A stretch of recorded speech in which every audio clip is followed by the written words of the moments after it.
Boa noite, igreja, graça, paz de Jesus, amém? Abra sua Bíblia no Salmo 95, vamos ler a partir do verso 7. A palavra de hoje é Disso que o Povo Gosta.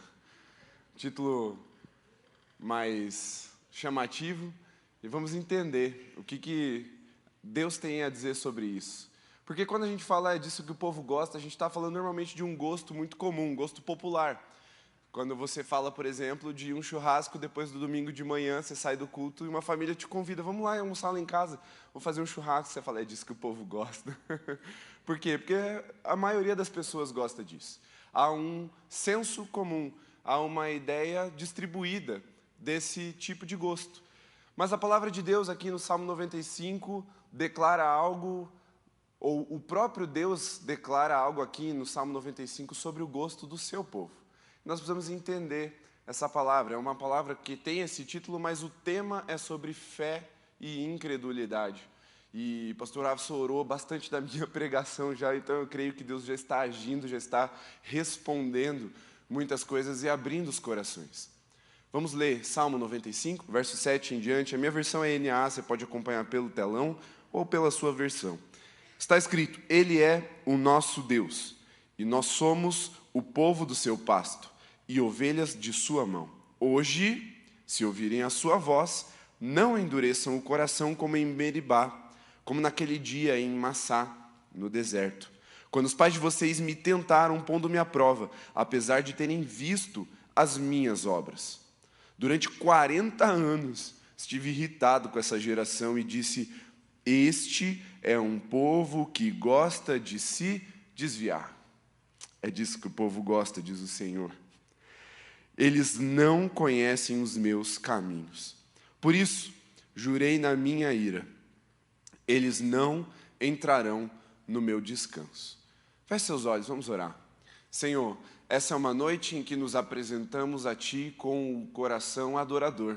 Queremos que o Senhor se agrade das nossas canções, ofertas, dízimos, da nossa oração, mas nós também ansiamos por ouvir a Tua voz. Faz dessa noite uma noite de ouvi-la, porque nós já estamos com o coração disposto para que ele não se endureça. Pelo contrário, estejamos aqui quebrantados, ministrados e alimentados pela Tua palavra, em nome de Jesus. Amém, Senhor. Amém? Muito bem, esse salmo ele faz referência a um episódio específico do povo de Deus. E quando que a Bíblia começa a denominar uma nação, ou melhor, um povo, como povo de Deus? Lá no cativeiro do Egito. Você vê na aliança dos patriarcas com o Senhor que a sua descendência se torna uma nação numerosa enquanto está no Egito. Ela começa a crescer, a prosperar e se multiplicar, ainda antes de ser escrava. Aqueles que, por causa da boa gestão que José fez como governador do Egito, desfrutaram de uma bênção, de uma concessão daquele império. Vocês podem ocupar essas terras, plantar, crescer, se multiplicar como nação. Só que entrou uma dinastia, um faraó, que não havia ouvido falar de José e nem dos seus feitos. E ele, então, escraviza o povo de Deus. E ele passa a, então, manter esse jugo de escravidão sobre esse povo que, clamando diante das suas adversidades, diante de toda aquela opressão, angústia, leva ao Senhor essa oração, esse clamor sobe aos ouvidos do Senhor e Deus levanta Moisés para libertar o povo dele. Então você percebe que de José e seus descendentes, ou melhor, de Israel, Jacó, e seus descendentes em diante, forma-se uma nação, e nesse período do final do Gênesis, entre o final do Gênesis e o início de Êxodo, que é a chamada de Moisés, aquela família se torna uma nação, essa nação é chamada de povo de Deus. Então, a Bíblia não relata especificamente qual foi o momento, mas a gente sabe que foi entre o final de Gênesis e o início de Êxodo ali, que esse povo se tornou o povo de Deus. E quando Deus levanta Moisés para libertá-los das mãos de Faraó, do jugo da escravidão, Deus ele não chega de qualquer jeito. Primeiro, ele chama um cara limitadíssimo naquilo que ele poderia fazer. Primeiro, porque ele já tinha 80 anos de idade. Segundo, que ele tinha fala pesada. Terceiro, ele estava fugido, ele tinha saído fugido do Egito. porque havia cometido um assassinato. Mas Deus fala, cara, fica tranquilo, eu sou quem eu sou e eu vou prevalecer sobre os inimigos do meu povo. Vai. Mas, Senhor, vai, porque eu estou indo contigo. E Moisés vai, se apresenta diante de Faraó, e a partir dali Deus se mostra forte e poderoso, não só para os seus inimigos, não só para Faraó e os egípcios, mas ele se mostra forte e poderoso também para com o seu povo. E ali ele envia o que nós conhecemos, e eu acho que isso todo mundo sabe, as 10 pragas. Pragas como, por exemplo, moscas, rãs, a água que vira sangue, você imagina o cheiro, como deve ter ficado, até coisas um pouco mais fatais que levaram a vida dos primogênitos dos egípcios. Então Deus se mostra forte não só para com seus inimigos, mas para com o seu povo também. O seu poder estava revelado. E ele tira o povo do Egito. E não só tira do Egito, tira-o para adorá-lo no deserto. E ali o faraó, endurecido no seu coração, decide então perseguir com os exércitos egípcios aquela nação que ele tinha libertado, os hebreus naquele momento. E eles estão no deserto e veem à sua frente um mar, às suas costas um exército vindo para matá-los.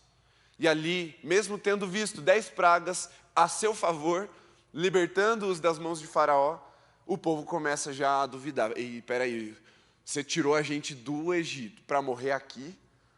E aí Deus sopra um vento, abre o mar.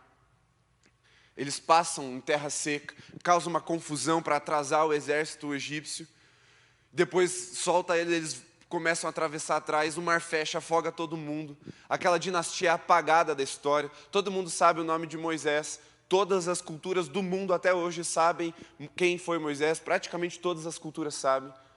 Mas ninguém sabe qual foi o nome daquele faraó, porque ele e a sua dinastia foi apagada naquele ato ali de juízo de Deus sobre os egípcios. E Deus se mostrando forte. Ele coloca um anjo para iluminar como uma coluna de fogo à frente do seu povo durante a noite. Pense, tudo escuro no deserto, mas o povo no ambiente iluminado, a luz trazendo segurança. Caminhar no deserto é perigoso de dia ou de noite, mas especialmente de noite é muito perigoso. Porque os animais, os animais peçonhentos, eles saem com mais velocidade, agilidade por serem de sangue frio. Então, Deus estava protegendo eles não só daquilo que é narrado, mas daquilo que está implícito na caminhada do deserto. E você vê também que Deus coloca uma nuvem sobre eles durante o dia, porque o povo não estava preparado, eles não saíram com guarda-sol, não saíram com sandal, fator 60. Mas Deus colocou uma nuvem no deserto. Deserto, não sei se você sabe, lugar seco, não é comum ter nuvem. Não é um fator meteorológico, não é um acaso, não dava para você pensar, nossa, será que vai chover hoje? Não, você sabia que era Deus se revelando forte e poderoso para com o seu povo, a seu favor. E eles estão caminhando ali no deserto há mais ou menos uns 4 meses. É uma previsão, não dá para cravar, mas por aí. Eles já tinham visto águas amargas se tornarem doces, porque Deus mandou Moisés pegar um galho e tacar na água, sendo ali um tipo da cruz de Jesus, purificando as águas com o madeiro. Eles já tinham vivido vários e vários milagres. E eles viviam milagres diariamente, porque eles viam chover frango do céu, as codornizes. Eles viam cair pão do céu. E era um pão tão fresco, tão sobrenatural, que você não precisava nem juntar para o dia de amanhã. Comida fresquinha é boa. E era o que Deus estava dando para o povo daquela nação. Pensa, eles não precisavam nem fazer a marmita para o dia seguinte, gente. Fazer marmita é um negócio às vezes meio chato. Comida fresquinha na hora, bem melhor. E Deus estava dando tudo isso para o povo. Deus estava oferecendo isso para aquela nação todos os dias. Todos os dias. Mas eles chegam na cidade de Refidim. E eu quero ler com vocês o que aconteceu nesse momento. Esse relato agora em Êxodo 17, verso 1 em diante, é o que o Salmo 95 está falando. Vamos ler o que está escrito, para a gente compreender esse momento da história aqui. Êxodo capítulo 17, verso 1, está escrito assim: toda a congregação dos filhos de Israel partiu do deserto de Sim, fazendo suas paradas segundo o mandamento do Senhor, e acamparam em Refidim. Mas ali não havia água para o povo beber. Então o povo discutiu com Moisés e disse: dê-nos água para beber.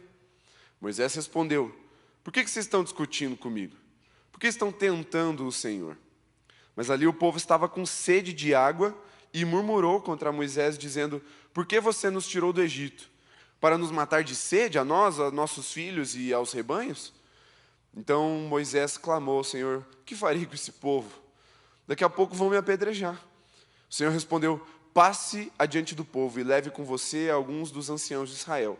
Leve também o bordão com que você feriu o rio Nilo e siga em frente.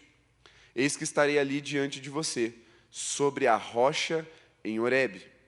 Bata na rocha, e dela sairá água, e o povo beberá.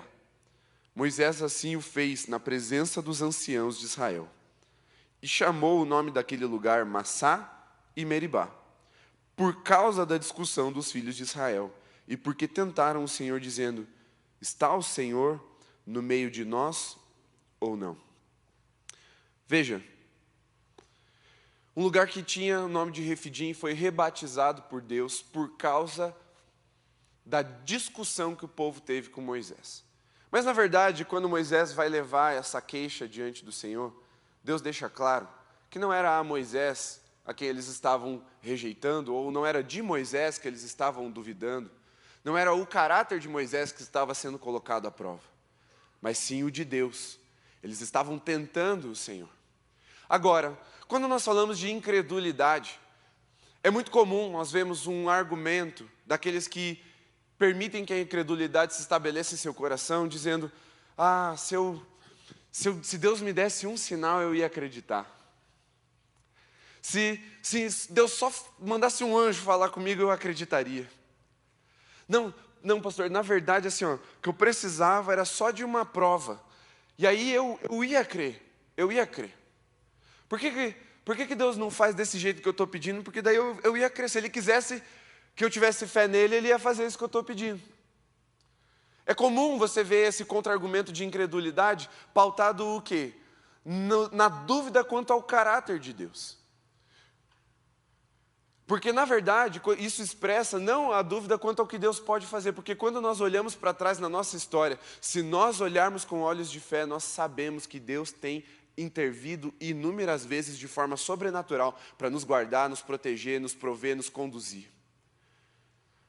Quando duvidamos do Senhor, nós não estamos duvidando da capacidade dEle de agir e de transformar e de redimir as situações. Nós estamos duvidando do caráter dEle, de que se Ele vai ou não fazer o que é melhor para nós. É por isso que o povo estava tentando Deus. Veja, quando eles estão lá falando: será que o Senhor nos trouxe até aqui para morrer de sede? Veja, eles não estavam duvidando. Será que o Senhor chegou ao seu limite de poder? Será que agora Deus não sabe mais o que fazer? Não! Eles não estavam duvidando da capacidade de Deus. Eles não estavam duvidando do poder de Deus, mas sim do coração de Deus, da intenção de Deus para com eles. Ah, então quer dizer que Deus nos fez chegar até aqui e agora nós vamos morrer? E quantas vezes nas nossas vidas, a gente já tendo visto várias coisas, que é o que o salmista diz: e viram as obras, já tinham visto. Mas a gente chega numa situação que a gente fala: e agora? Acho que Deus não me ama. Acho que minha história acabou aqui. Revelamos uma incredulidade diante da adversidade de uma circunstância que talvez seja impossível mesmo. Ou às vezes você só está esgotado de tanto tentar do seu jeito. E aí você se depara num lugar em que você não vê saída. E aí você prova o coração de Deus, tenta o coração de Deus no caráter dele, desafiando ele, dizendo: Deus, o que o Senhor fez com a minha vida? Eu confiei em Ti, olha onde eu estou agora. Onde eu vim parar? Nós, pastores, temos essa tentação também. A gente fala: Deus, eu não pedi para ser pastor, o que o Senhor mandou essas ovelhas assim que morde?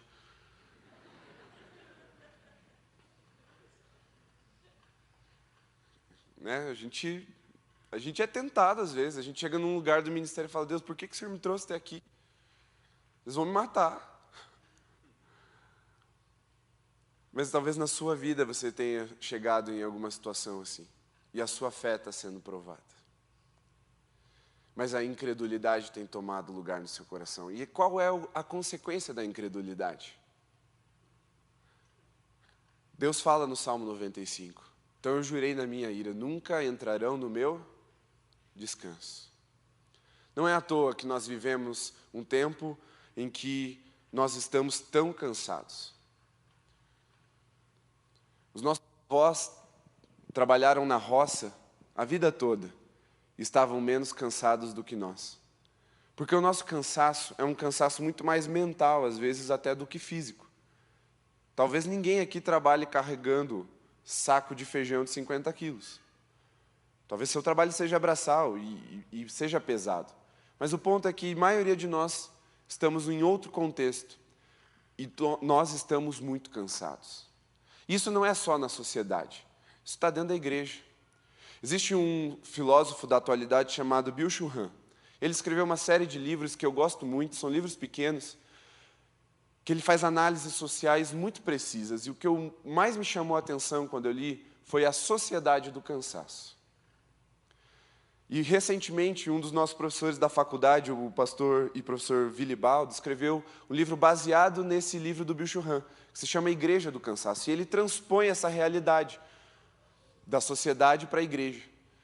E a análise permanece praticamente intacta. Sabe aquelas pesquisas que mostram o número de divórcios na sociedade secular? Que é rebatida para a igreja e o número praticamente não muda? É da mesma forma. A sociedade do cansaço revela também uma igreja do cansaço. E uma igreja que tem cada vez mais vivido por vista e menos por fé. Uma igreja que tem vivido cada vez mais na sua própria força e na força do seu braço, tentando se estabelecer num lugar de segurança. Afinal de contas, eu preciso pensar no meu futuro. Eu não posso obedecer a Deus agora porque eu preciso me preparar antes, porque eu preciso me garantir. E aí colocamos o caráter de Deus em xeque. Mas, de novo, a consequência de não crer no caráter de Deus é o cansaço. Nunca entrarão no meu descanso. E o primeiro passo para nós voltarmos ao lugar de descanso no Senhor é o arrependimento. Porque a incredulidade do nosso coração não é a falta de capacidade de crer. Nós somos inclinados a crer. A gente crê em qualquer meme na internet. Inclusive tem um que ilustra bem essa situação da falta de fé. Sabe aquele meme, só acredito vendo? Eu vendo, não acredito? É exatamente o que o povo de Deus faz. A gente olha para Deus e fala, Deus, eu só acredito vendo. Deus mostra. Aí a gente vendo o que Deus está fazendo, não acredito. Quantas vezes você orou por algo e Deus respondeu, e aí depois você ficou pensando, será que foi Deus ou foi porque eu sou bom mesmo? Será que foi Deus ou foi a coincidência? Não, essa nuvem apareceu no deserto do nada e está seguindo a gente assim, porque está batendo um vento.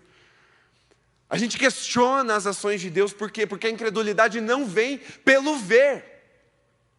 A incredulidade, aliás, a fé não vem pelo ver. A incredulidade também não vem para o nosso coração, porque nós não vemos a agir de Deus. Pelo contrário, nós estamos vendo o povo de Deus ver o seu poder, ver o seu agir. A igreja está sendo perseguida desde que ela nasceu, desde a cruz. Aquele que plantou a igreja nessa terra, Jesus Cristo, estava pendurado numa cruz, foi perseguido por todos os impérios por onde o cristianismo passou, e ela persevera até hoje. E algumas pessoas olham e falam, nossa, que sorte, né? Filósofos de todas as eras, sociólogos de todas as eras olharam para a história da igreja e falaram, o cristianismo vai acabar. Deus está morto. Passou a época da religião. Agora o mundo vai ficar secularizado. E a igreja continua aqui e crescendo. E aí tem gente que fala, não, deve ser assim, mas circunstancial. 2000 anos de circunstanciais trazendo a gente até aqui. Irmão, isso é sobrenatural. É milagre.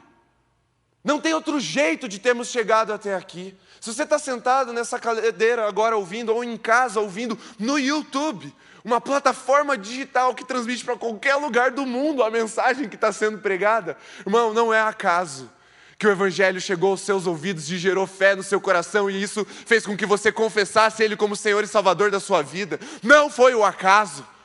E você sabe disso. Você sabe disso. Mas está claro, Deus falou, eles viram, mas eles endureceram o coração na hora que eu falei. A incredulidade é a rejeição da voz do Senhor, e não a incapacidade de crer naquilo que Deus faz e está fazendo. Por isso que o primeiro passo é o arrependimento. É porque é disso que a gente gosta, de endurecer o nosso coração diante do Senhor, tomar as rédeas da nossa vida e falar, vou fazer do meu jeito. Não, pastor, beleza, eu sou crente, mas assim, né, tem que me garantir.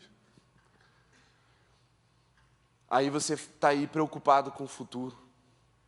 Você acha que o seu futuro é ditado pelas notícias, por causa do cenário mundial, das guerras, das perseguições, das políticas, porque eu tenho um líder assim, tenho um líder assado que está se levantando. Você fica preocupado com isso, quando na verdade Deus já falou qual é o nosso futuro. Deus já disse. Não é se o dólar subir, se a bolsa explodir, e que a gente vai estar garantido. Não, se eu comprar terreno, se eu investir em terreno, renda passiva aqui vai dar certo. Irmão, tesouro direto, inquebrável. Não é isso que traz segurança. Eu conheço um monte de gente que tem investimento em todas essas áreas e continua ansioso, angustiado, desesperado, não consegue descansar a cabeça no travesseiro. E nós como igreja não podemos regredir nisso e voltar a andar pelo que vemos, ou pelo que sentimos, ou pelas nossas próprias garantias. Nós precisamos andar debaixo de uma palavra do Senhor. O que Deus tinha dito para o seu povo no Egito? Vou levá-los à terra da promessa. É sob essa palavra que o nosso coração precisa descansar. Não é porque tá quente no deserto, ou tem uma nuvem no deserto, ou porque tem fogo de noite, ou porque onde a gente vai chove frango e pão. Não, é porque Deus disse que ia nos levar até lá. E Ele é tão paciente conosco. Quantas vezes Ele se mostrou forte e fiel em nossas vidas. E Ele disse que ia nos levar até lá. A palavra de hoje é para nós levarmos o nosso coração diante do Senhor, falando, Deus, me perdoa, porque eu duvidei do seu caráter. Eu duvidei que o Senhor é bom. Eu duvidei que o Senhor é fiel. Mas principalmente, eu duvidei que a tua vontade ela é boa, agradável e perfeita. E ao invés de confiar em ti, eu fiz o que eu quis. Do jeito que eu quis, para o objetivo que eu determinei. É uma noite de arrependimento, não para gerar constrangimento, mas para o Senhor trazer descanso para a sua vida. Porque se na ira do Senhor, Ele jurou, nunca entrarão no meu descanso para aquela geração, e de fato aquela geração teve que ficar de fora. Em Jesus Cristo, o Senhor olha para nós e jura através do Filho, se confiares em mim, entrarão no descanso do meu Pai. O cansaço é porque a gente anda pesado sob o nosso jugo, sob o jugo do nosso tempo. A exaustão vem porque estabelecemos uma rotina performática, achando que se fizermos tudo certo, então mereceremos a graça do Senhor. Só que isso, por definição, a descaracteriza. Deus é bom, não porque a gente é bom, mas porque Ele é bom mesmo. Deus é santo, não só quando caminhamos em santidade, mas quando nos prostramos em arrependimento pedindo perdão. O que a gente precisa admitir essa noite é que, na verdade, é disso que a gente gosta, de se desviar. E talvez você esteja pensando, ai pastor, mas eu não estou desviado, domingo à noite. Estou na igreja, sou crente. Pois é, o povo estava na assembleia, na reunião ali, quando Deus falou. Vocês estão desviando de novo, estão provando o meu caráter. Dá para você frequentar a igreja, dá para você servir no ministério, dá para você ser pastor e duvidar do caráter de Deus. Nós precisamos nos arrepender, porque Deus está pronto para nos perdoar, para nos redimir e nos dar o cansaço. Porque Jesus olha para a multidão e Ele diz assim, vinde a mim, vinde a mim. Quem é que Jesus convoca quando Ele diz isso? Tem um tipo de gente, cansados e sobrecarregados, e eu lhes darei descanso. Só que descansar no Senhor não é perna para cima. Nunca é perna para cima.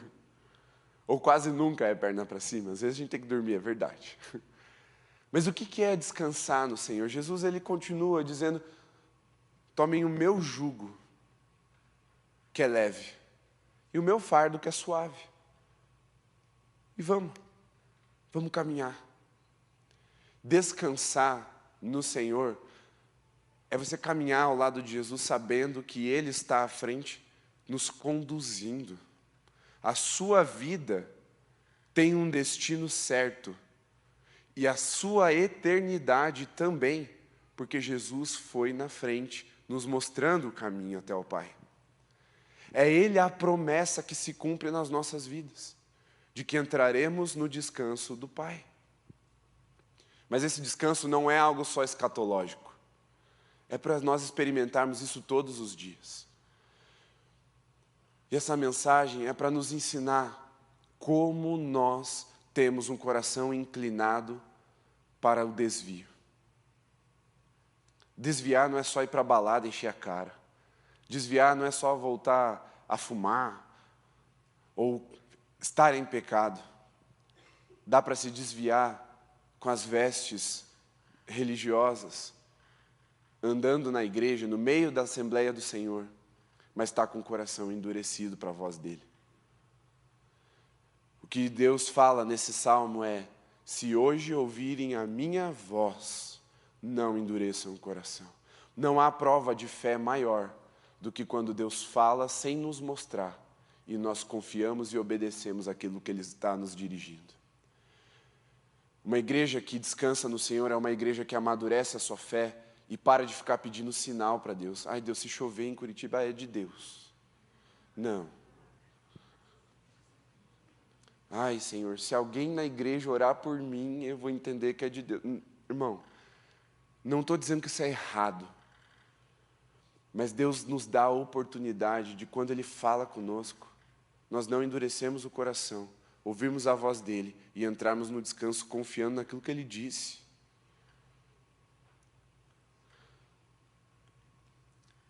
Eu comecei muito cedo no ministério.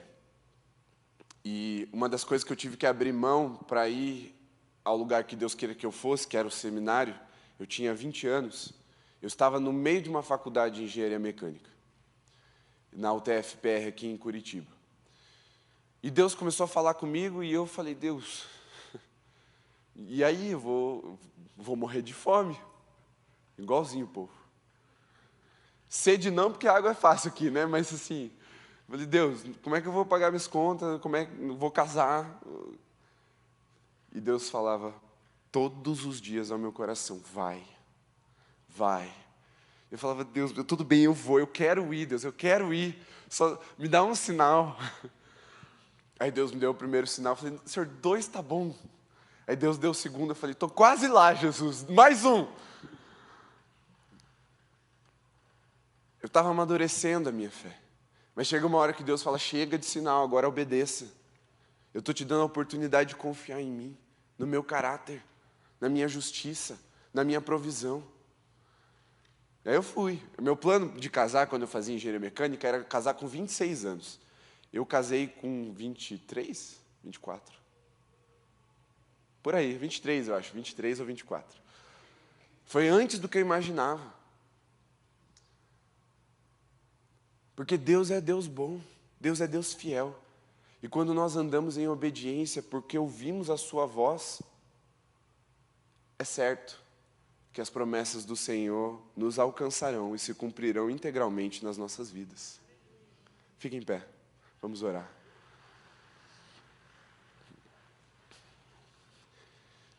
Eu quero ler de novo esse salmo. Você pode fechar os seus olhos? Mas agora eu vou ler do versículo 1, Salmo 95, 1. Feche seus olhos e ouça com toda a sua atenção.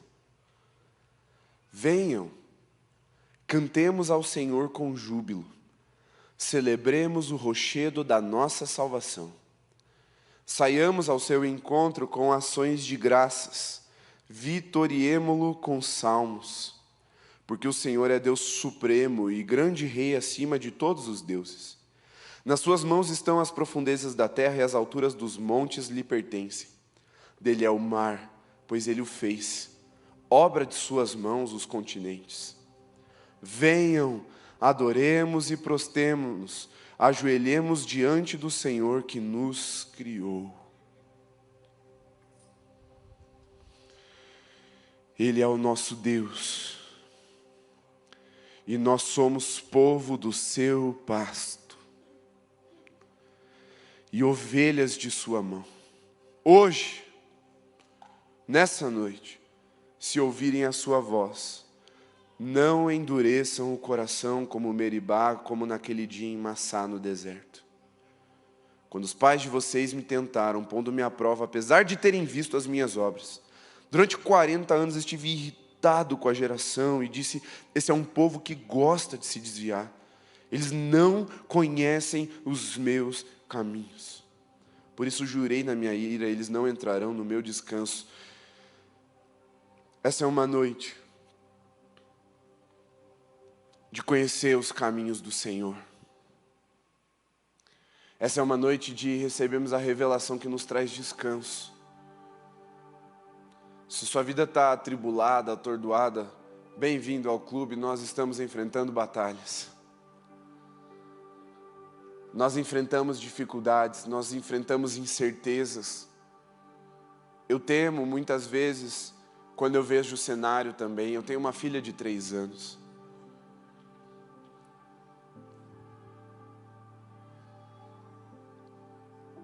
Mas não são essas coisas que vão me dar descanso ou tirá-lo de mim. Porque eu decidi crer no Senhor, porque Ele disse que estaria conosco todos os dias da nossa vida.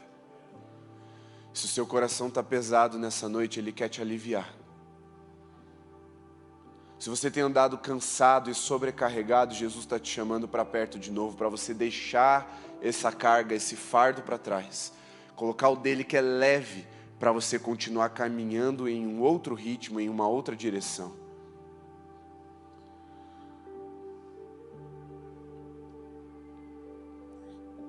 Coloque a mão no seu coração.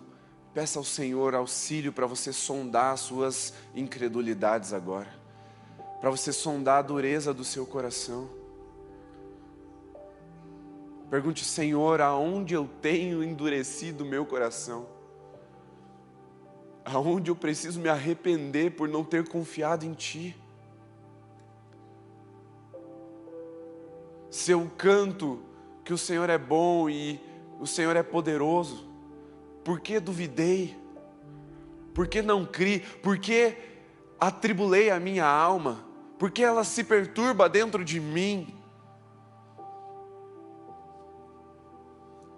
Se você tem andado pesado e sobrecarregado por causa do seu pecado, essa é uma noite de arrependimento, confissão, de deixá-lo para trás e receber o perdão de Cristo Jesus, que pagou o preço para que você pudesse estar novamente na presença do Pai.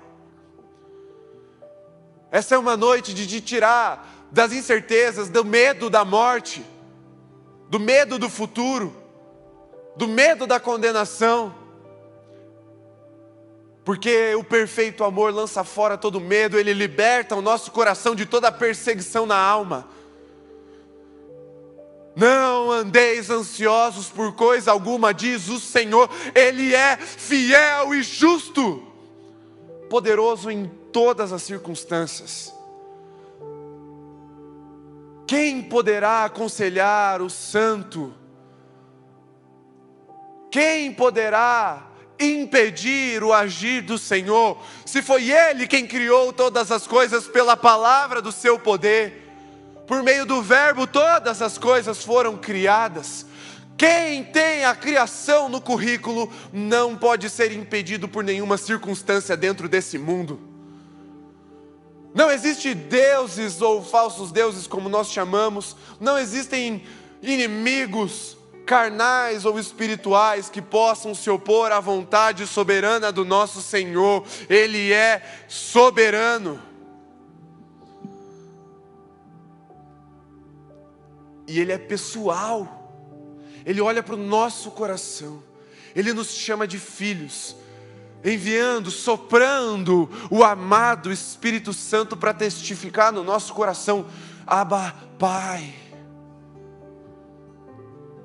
Não precisamos andar mais escravos do medo, escravos das notícias, escravos das previsões.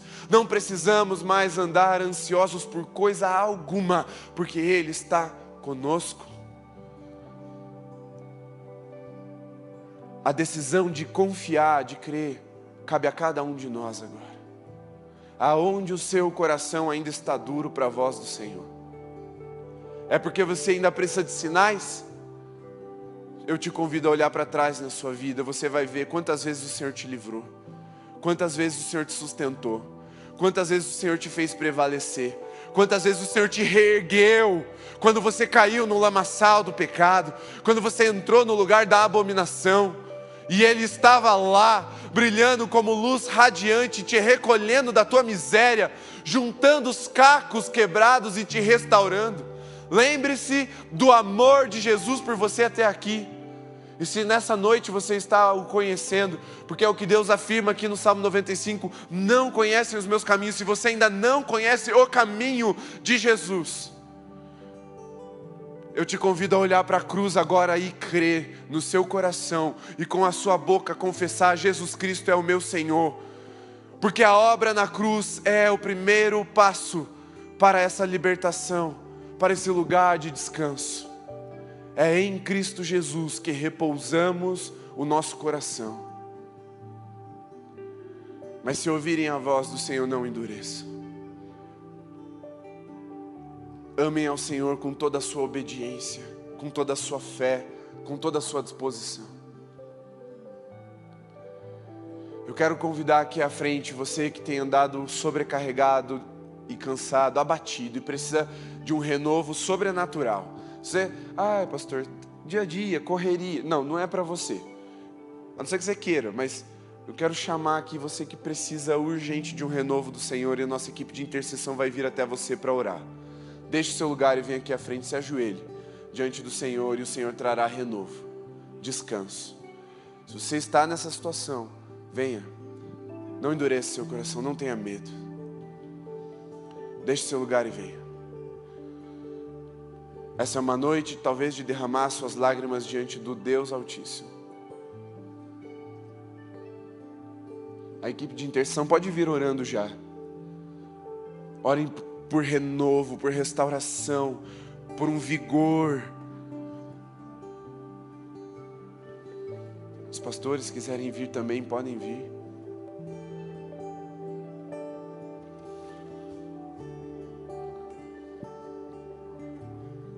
Se você nessa noite precisa confessar Jesus como seu Senhor e Salvador, porque é isso, é você que precisa dele, não é ele que precisa de você.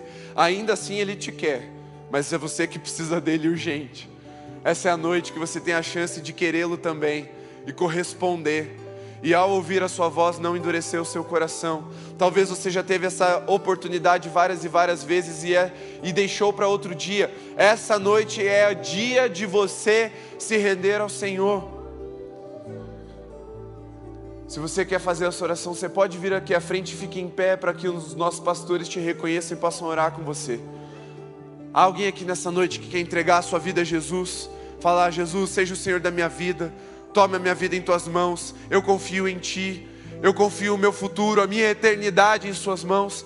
Se sim, deixe seu lugar, vem aqui, nós queremos orar com você.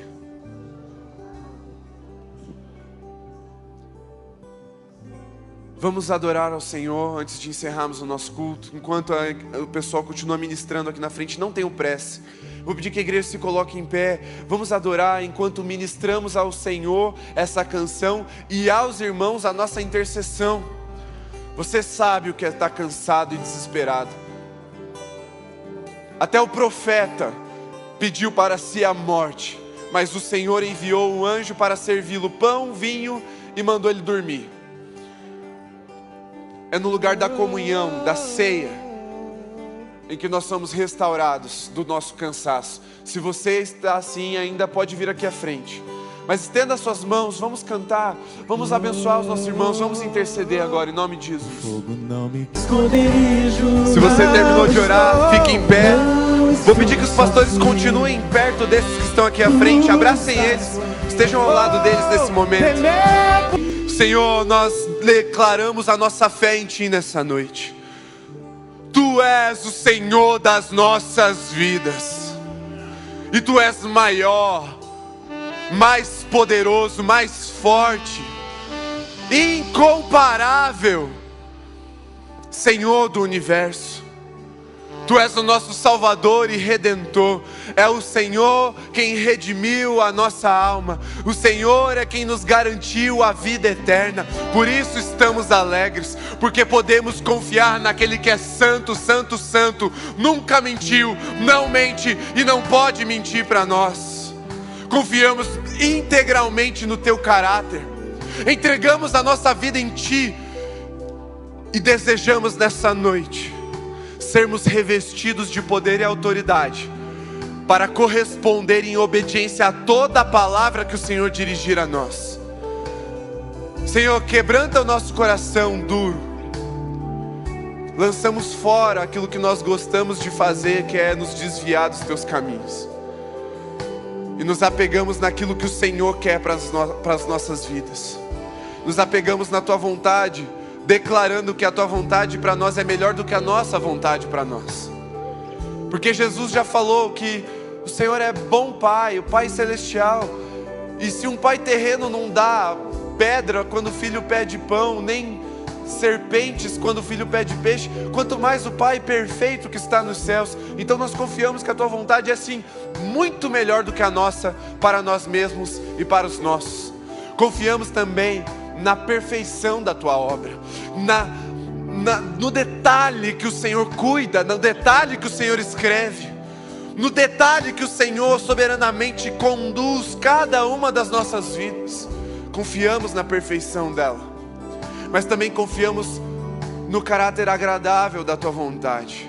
Confiamos que teremos prazer no Senhor e iremos nos deleitar em Ti, iremos nos deleitar nas Tuas promessas, iremos nos alegrar na terra que o Senhor preparou para nós, iremos deitar a nossa cabeça no travesseiro e nos alegrar sabendo que o Senhor está conosco até o fim de nossos dias. Lançamos fora toda incredulidade, todo medo. No Teu perfeito amor, Senhor, nos reveste essa noite mais uma vez. Espírito Santo, se ainda há alguém que precisa ser convencido, faz a Tua obra agora, Senhor, em nome de Jesus. É o nosso clamor, que todo o coração se renda a Ti nessa noite.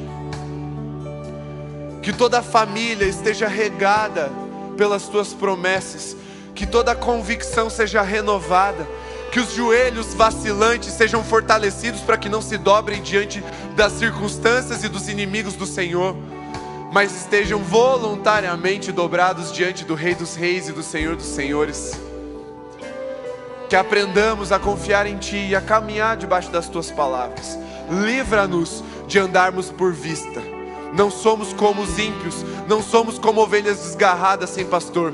Nós ouvimos a Tua voz, confiamos em Ti e seguimos na direção que o Senhor nos comanda. Faz a Tua obra em nós. Perdoa-nos pela nossa incredulidade, em nome de Jesus. Amém, Senhor. Amém? Amém. Deus abençoe. Vão na graça e na paz de Jesus. A todos uma boa noite, um bom descanso, uma boa semana. Voltamos semana que vem, em nome de Jesus.